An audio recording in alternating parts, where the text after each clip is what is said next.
और आइए बात करते हैं पटियाला के एक बुजुर्ग की परेशानी की, जो कि रिटायरमेंट के बाद अपनी ग्रेच्युटी को लेकर परेशान थे। जगह जगह भटक रहे थे, लेकिन जी हेल्पलाइन में कॉल के बाद सरकारी दफ्तरों में दबा उनका हक अब उनको बहुत जल्द ही मिलने वाला है।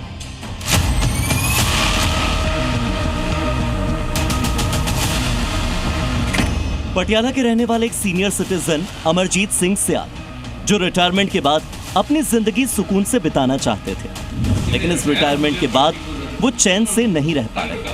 वजह बना है 6 साल से उनका फंसा ग्रेच्युटी का पैसा।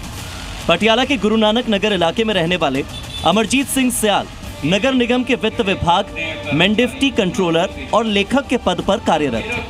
वो 30 जून 2016 को रिटायर हो गए, लेकिन नई पे कमीशन के तहत जो उनका पैसा बनता था वो आज तक उन्हें नहीं मिल पाया था।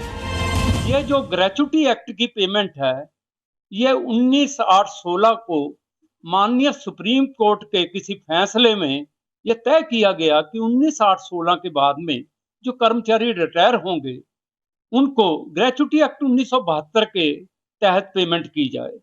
जैसा कि मैं पहले भी कह चुका हूं, क्योंकि जो मैं 30 से 2016 को रिटायर हुआ हूं, तो मेरे को सिविल सर्विस रूल्स के तहत ग्रेच्युटी दी जाए।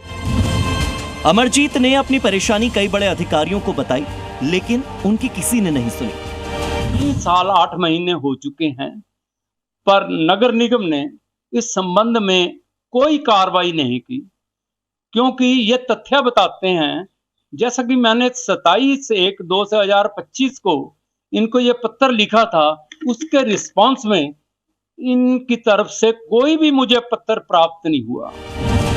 जी हेल्पलाइन में हमारी टीम ने उनकी परेशानी को सुना और फिर नगर निगम पटियाला में तैनात अकाउंटेंट से बात की। जब उन्होंने बताया कि रिटायर्ड बेनिफिट की फाइल पहले ही प्री ऑडिट के लिए भेज दी गई थी और अब फिर से फाइल को आगे बढ़ाकर जल्द ही उनकी रकम दिलवा दी जाएगी। एक उस करके केस पेंडिंग सी, उस तो बाद फर्दर भी ਜਿਹੜੀ ਕੋਰਸਪੋਂਡੈਂਸ ਹੋਈ ਹੈ ਆਡਿਟ ਤੇ ਆਪਣੇ ਆਡਿਟ ਦੇ ਵਿੱਚ ਤੇ ਸਰਕਾਰ ਦੇ ਵਿੱਚ, ਤੇ ਜਿਸ ਨਾਲ ਮੈਟਰ ਕਲੀਅਰ ਨਹੀਂ ਹੋਇਆ। ਹੁਣ ਉਹਨਾਂ ਨੇ ਫਿਰ ਫਰਦਰ ਕਲੈਰੀਫਿਕੇਸ਼ਨ ਆਈ ਹੈ, ਤੇ ਉਸ ਕਲੈਰੀਫਿਕੇਸ਼ਨ ਤੋਂ ਬਾਅਦ ਇਸ ਆਫਿਸ ਨੇ ਪਹਿਲਾਂ ਫਿਰ ਬਿੱਲ ਪਾਸ ਕਰ ਦਿੱਤਾ ਹੈ, ਤੇ ਉਹ ਬਿੱਲ ਪਾਸ ਕਰਕੇ ਫਿਰ ਆਡਿਟ ਦੇ ਵਿੱਚ ਜਾਏਗਾ। ਡਿਪੈਂਡਸ ਕੀ ਉਹਨਾਂ ਦਾ ਕੀ ऑब्जर्वेशन। एक तरफ सरकारी कर्मचारियों की भलाई के बड़े बड़े दावे करती है, दूसरी तरफ अमरजीत सिंह सियाल जैसे रिटायर्ड अधिकारी सिस्टम की देरी और उपेक्षा के कारण अपने हक से वंचित रह जाते हैं। लेकिन अब जी हेल्पलाइन में उनकी आवाज उठाए जाने के बाद जल्द उम्मीद है कि उन्हें उनका पैसा जरूर मिल पाएगा। बलिंदर सिंह, जी मीडिया, पटियाला। जी न्यूज़।